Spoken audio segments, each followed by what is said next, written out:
எல்லா பெருமைகளும் இறைவனுக்கு. அனைவர் மீதும் இறைவன் புறத்திலிருந்து அமைதியும் சமாதானமும் நிறைவாக உண்டாகட்டும். இன்றைய தியான வகுப்பு துவங்கும். காலை பிரார்த்தனை வாசிக்கலாம். உங்க மைக் ஆன் பண்ணிக்கோங்க. வாய்ஸ் கிளியராங்க சார்? எஸ் மேடம், வாசிக்கலாம். காலை பிரார்த்தனை. அகிலங்களின் இறைவனே, அனைத்து பெருமைகளும் போற்றுதல்களும் உன் ஒருவனுக்கே உரியது. அனைத்தின் ஆதாரமும் நீ, அனைத்தின் தொடக்கமும் நீ, அனைத்தின் முடிவுகளும் உன்னிடமே. உன்னுடைய அருட்கொடையாம் இந்த நாளை உன்னுடைய திருப்பெயரால் நான் தொடங்குகின்றேன்.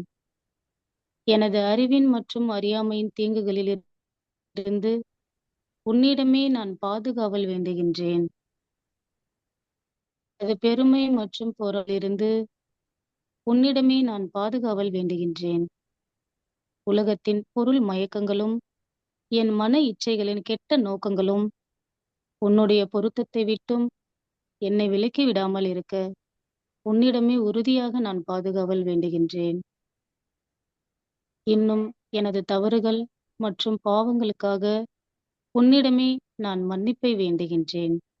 மன்னிப்பவனே, என்னை மன்னிப்பாயாக. நேர்வழியில் என்னை நிலைத்திருக்கச் செய்வாயாக. உன்னுடைய அருளை கொண்டும் கருணையை கொண்டும் உன் புறம் இருந்து நற்குணங்களை கொண்டும் ஞானங்களை கொண்டும் என்றென்றும் என்னை நீ வழிநடத்துவாயாக. நீ என்னுடன் எப்போதும் இருந்து கொண்டிருப்பதை என்னை எப்பொழுதும் உணர்ந்திருக்கச் செய்வாயாக.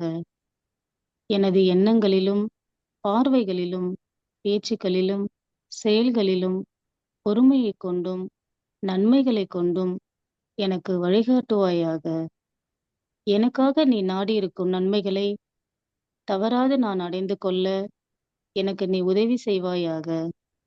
நீயே என் இறைவன், நீயே என்னுடைய பொறுப்பாளன், நீயே என் இறைஞ்சுதலை செவியேற்பவன். செவியேற்பவனே, படைப்பாளனே, புதிய படைப்பாக என்னை ஆக்கித் தருவாயாக. புதிய வாழ்க்கையில் என்னை வாழ வைப்பாயாக. அமைதியும் சமாதானமும் ஆரோக்கியமும் ஞானங்களும் நன்மைகளும் மேன்மைகளும் குளிர்ச்சியும் கதகதப்பும் சோலைகளும் நீரோடைகளும் தூய உணவுகளும் உறவுகளும் நிறைந்த புத்தம் புதிய வாழ்க்கையை உன்னை கொண்டு நான் விரும்புகின்றேன். விருப்பங்களை அளிப்பவனே, ஏற்றுக்கொண்டேன் இறைவனே. புதிய வாழ்க்கையில் என்னை வாழச் செய்வாயாக. புதிய படைப்பாய் என்னை ஆக்கி தருவாயாக. உன்னுடைய அருட்கொடையாம் இந்த நாளை உன்னுடைய திருப்பெயரால் நான் தொடங்குகின்றேன். பெருமைகளும் புகழ்களும் உன் ஒருவனுக்கே. தியானத்தில் தொடர்ந்து இருக்கலாம். உங்களுடைய அக உலகில் நாம் நிலைத்திருக்க வேண்டும்.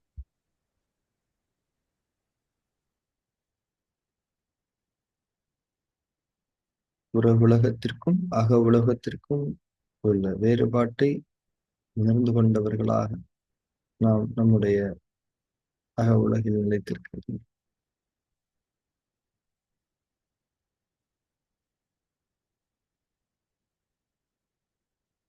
காலை பிரார்த்தனையின் வார்த்தைகளின் உணர்வுகளை மனதில் ஏந்திக் கொள்ளுங்கள்.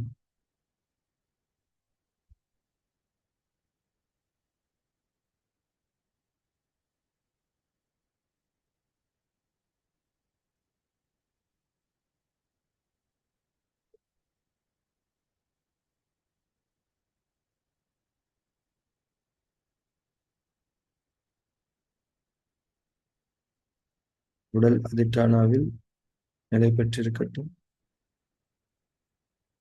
இறுக்கங்கள் ஏதும் இல்லாமல் தளர்வான சுகமான அசைவற்ற தன்மையில் உடல் நிலைப்பட வேண்டும்.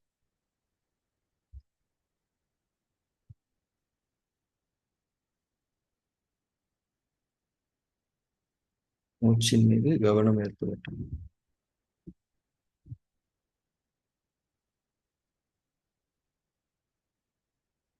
ஒவ்வொரு உள்மூச்சின் மீதும் வெளிமூச்சின் மீதும் இயல்பான கவனம்.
மூச்சின் மீது கவனம் இருக்கட்டும்.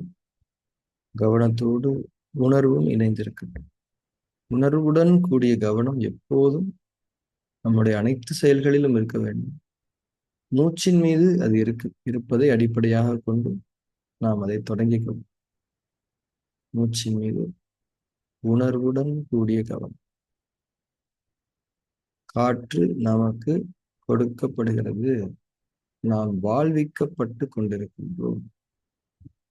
மூச்சு எனும் உயிர் நமக்கு கொடுக்கப்படுகிறது. ஒவ்வொரு மூச்சின் மீதும் இந்த உணர்வுடன் கூடிய கவனம்.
ஒவ்வொரு மூச்சின் மீதும் உணர்வுடன் கூடிய கவனம் இருக்கு.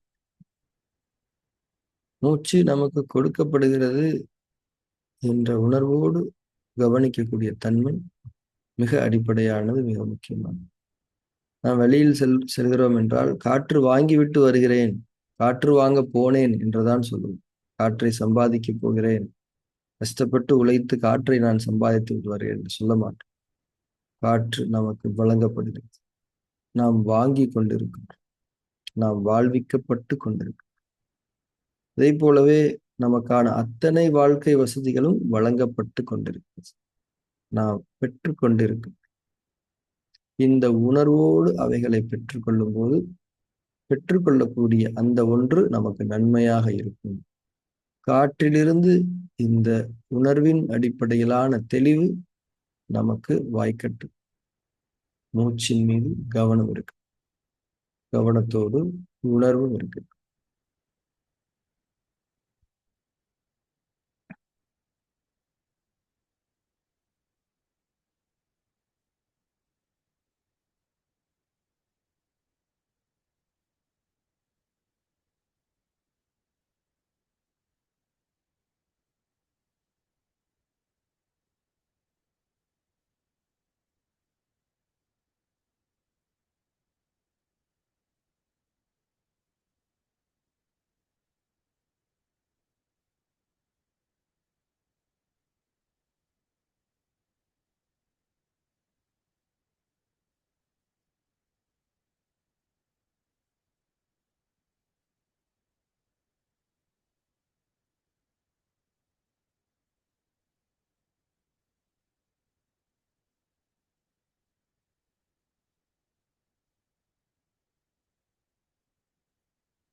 ஃபார்ம் 3 செய்ய தொடங்குறோம். இந்த ஷிஃப்டிங் ப்ராப்பரா பண்ணுங்க. கவனங்களிலிருந்தும் உணர்வுகளிலிருந்தும் தளர வேண்டும். சாட்சி பாவனை என்ற ஒரு நிலைப்பாட்டை நாம் மேற்கொள்ள வேண்டும். நம்முடைய மனதின் அடுக்குகளை சுத்தம் செய்யக்கூடிய ஒரு நுட்பம் செயல்பட நாம் அனுமதி வழங்க வேண்டும். பார்வையாளர் நிலைப்பாட்டை நாம் மேற்கொள்ள வேண்டும். நம்முடைய உள்ளும் புறமும் எது நிகழ்ந்தாலும், எண்ணங்களாக இருக்கட்டும், உடல் உணர்ச்சிகளாக இருக்கட்டும், எது நிகழ்ந்தாலும் அது குறித்து எந்த விதமான பதிலளிப்புகளும் செய்யாமல், அதாவது அது குறித்த விருப்பத்தையோ வெறுப்பையோ ஆதரவையோ எதிர்ப்பையோ உடல் ரீதியான அசைவையோ பதிலாக கொள்ளாமல் கொடுக்காமல், வெறுமனே அவைகளுக்கும் எனக்கும் எந்த சம்பந்தமும் இல்லை, அது நிகழ்கிறது, நான் பார்க்கின்றேன், அது நிகழட்டும், நான் பார்த்து கொண்டுதான் இருப்பேன். பார்ப்பது வேறு, பதிலளிப்பது வேறு. நான் பார்த்து கொண்டிருப்பவன், என்னுள் நிகழ்வதை நான் பார்த்து கொண்டிருப்பவன். அந்த நிகழ்வுகள் வேறு, நான் வேறு என்பதே சாட்சி பாவனை. சுகமான தன்மையில் அது நிகழ வேண்டும். புரிதலுடனும் இதன் முக்கியத்துவத்தை உணர்ந்த தன்மையிலும் ஃபார்ம் 3 பிராக்டிஸ் தொடங்கலாம். அதிட்டானாவை மட்டும் இன்னும் பலப்படுத்திக் கொள்ளும், உறுதிப்படுத்திக்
வேட்டானாவிலிருந்து தளர்ந்து கொள்ளுங்கள்.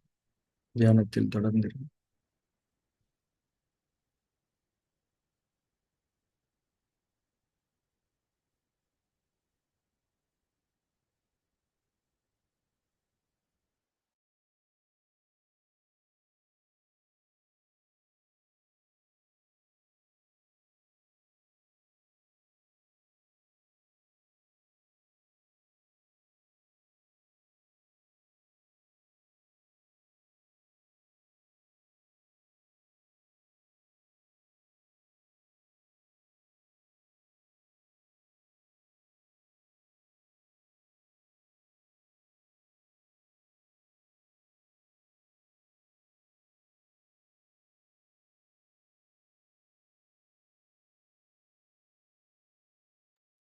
தியானத்தை நிறைவு செய்துள்ளோம்.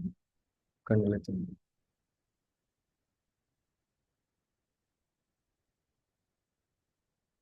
இந்த ஃபார்ம் 3 உடைய இம்பார்ட்டன்ஸை எப்பயுமே நம்ம தெரிஞ்சவங்களா இருக்கணும். எல்லாருக்குமே இருக்கக்கூடிய ஒரு பொதுவான சேலஞ்ச் என்னன்னா, இந்த தியானத்தை ரெகுலரா பண்ண முடியல. தியானம் பண்ணினாலும் வாழ்க்கையில ஏதாவது ஒரு பிரச்சனை இருந்துகிட்டே தான் இருக்குது அப்படின்னு சொல்லக்கூடியவங்களுக்கான ஒரு வழிமுறை ஃபார்ம் 3 தொடர்ந்து பிராக்டிஸ் பண்றது. மனம் 2 அடுக்குகளில் இருக்கக்கூடிய வீரியமிக்க பலமான வேர்களை கொண்ட அந்த பதிவுகள் என்பது நீக்கப்பட வேண்டும். ஒரு 5-6 வருஷத்துக்கு முன்னாடி 10 வருஷத்துக்கு முன்னாடி நம்ம மனசுல இருந்த ஒரு எமோஷன் கூட இப்பவும் உள்ளதான் இருக்கும், எங்கேயும் போயிருக்காது.